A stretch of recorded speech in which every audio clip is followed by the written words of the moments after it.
মহিলা মা বোনদেরকে বলছি, যে নারী 3 জায়গায় যাবে তার ইবাদত কবুল হবে না এবং তার কপাল পুড়ে যাবে, তার কোনো ইবাদত বন্দিগি কবুল হবে না। তার মতো হতভাগা নারী পৃথিবীতে আর কেউ হবে না।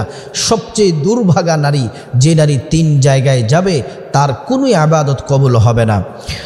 1 নাম্বার হলো যে নারী গণকের কাছে যাবে, যে নারী গণকের কাছে যাবে ওই নারীর ইবাদত কবুল হবে না। প্রিয় নবী সাল্লাল্লাহু আলাইহি ওয়াসাল্লাম বলছেন, যে নারী গণকের কাছে যায়, কবিরাজের কাছে গিয়ে ভাগ্যের কথা জানতে চায় এবং রাস্তার মধ্যে অনেকে টিয়া পাখি নিয়ে বসে থাকে, হাতের রেখা দেখে, রাশি দেখে, যারা এগুলাকে বিশ্বাস করে তারা শিরিক করলো, আর যারা শিরিক করে তারা মুশরিক হয়। আল্লাহ তাআলা শিরিকের গুনাহ ক্ষমা করেন না। আল্লাহ কোরআনে বলছেন, ইন্নাল্লাহা লা ইয়াগফিরু আন ইউশরাকা বিহি ওয়া ইয়াগফিরু মা দুনা যালিকা লিমান ইয়াশা। আল্লাহ রাব্বুল আলামিন বললেন, নিশ্চয় আমি আল্লাহ তাআলা সব গুনাহ ক্ষমা করে দেই, কিন্তু আল্লাহ তাআলা শিরিকের গুনাহ আল্লাহ রাব্বুল আলামিন ক্ষমা করেন না।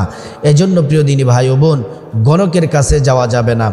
আল্লাহ তাআলা কোরআনে বলছেন, ইয়া আইয়ুহাল্লাযীনা আমানু ইন্নামাল খামরু ওয়াল মাইসিরু ওয়াল আনসাব ওয়াল আজলামু রিজসুম মিন আমালিশ শাইতান। আল্লাহ তাআলা বলছেন, তোমরা মদ, জুয়া এবং গণকের কাছে যাওয়া এগুলার কাছ থেকে দূরে থাকো। এগুলো আল্লাহ তাআলা পছন্দ করেন না।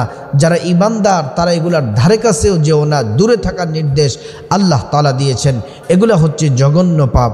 প্রিয় দিনী ভাই ও বোন, এজন্য গণকের কাছে যাওয়া যাবে না। আপনি যদি গণকের কাছে যদি যান, আপনি যদি হাত দেখান, ভাগ্যের কথা যদি জানতে চান, তাহলে আপনার কপাল পড়ে যাবে, আপনার ইবাদত বন্দেগী সব নষ্ট হয়ে যাবে।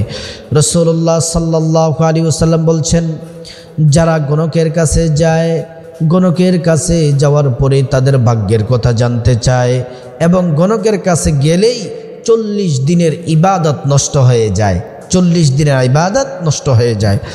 2 নাম্বার হচ্ছে মেলায় যাবেন না। মেলা, এখন তো জায়গায় জায়গায় মেলা বসে এবং হিন্দুদের পূজার সময় মেলা বসে না, এগুলাতে যাবেন না। আল্লাহ রসুল সাল্লাল্লাহু আলাইহি ওয়াসাল্লাম বলছেন, মেলাতে যাওয়া হচ্ছে হারাম, মুসলমানরা মেলাতে যেতে পারে না।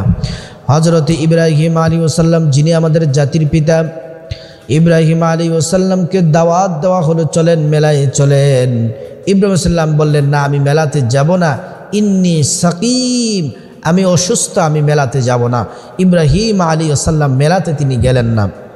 আবার মেলা সাজালেন, মেলা সাজিয়ে চরক গাছের মাধ্যমে ইব্রাহিম আলাইহিস সালামকে নমরুদে অগ্নিকুণ্ডের মধ্যে ফালাইছেন।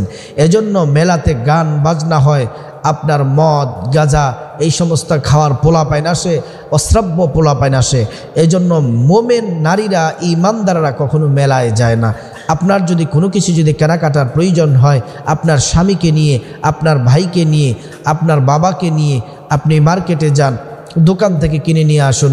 মেলাতে গান বাজনা হয়, ইফটিজিংয়ের শিকার হবেন, কিন্তু মেলাতে যাওয়াই রাসূলুল্লাহ সাল্লাল্লাহু আলাইহি ওয়াসাল্লাম হারাম করেছেন। 3 নাম্বার হচ্ছে মন্দিরে যাবেন না, পূজা দেখার জন্য মন্দিরে যাবেন না। এবং হিন্দুরা অনেক সময় পূজায় আপনাকে দাওয়াত দেয়, দাওয়াত দেওয়ার পরে আপনি যান, তাদের সাথে নাচানাচি করেন। আবার অনেক কিছু আবেগী মুসলমান আছে, পূজাতে গিয়ে তারা মাথা পর্যন্ত এইভাবে নিচের দিকে করে, তাদের ঈমান গেছে, আমল গেছে, সব গেছে। এই 3টি জায়গায় এই মহিলারা বেশি দেখতে যায়, তারা এই জায়গাগুলো যেতে পছন্দ করে, ভালোবাসে। রাসূলুল্লাহ সাল্লাল্লাহু আলাইহি ওয়াসাল্লাম বলছেন, এই 3 জায়গায় গেলে ইবাদত নষ্ট হয়ে যায়, 3 জায়গায় গেলে আমল নষ্ট হয়ে যায়। এজন্য প্রিয় দিনী ভাই ও বোন, বিশেষ করে মহিলা মা বোনদেরকে বলছি, এই 3 জায়গায় যাবেন না, কপাল পুড়ে যাবে, ইবাদত নষ্ট হয়ে যাবে, আল্লাহ তাআলা রাগ করবেন, আল্লাহ রাব্বুল আলামিন আপনাকে ক্ষমা করবেন না। কারণ এই 3 জায়গায় শিরিকের মতো জঘন্য পাপ বেশি হয়। এজন্য এই জায়গা যাওয়া থেকে বিরত থাকুন। আল্লাহ পাক সকল মা বোনদেরকে সঠিক পথে ইসলামের সহি বোঝ দান করুক।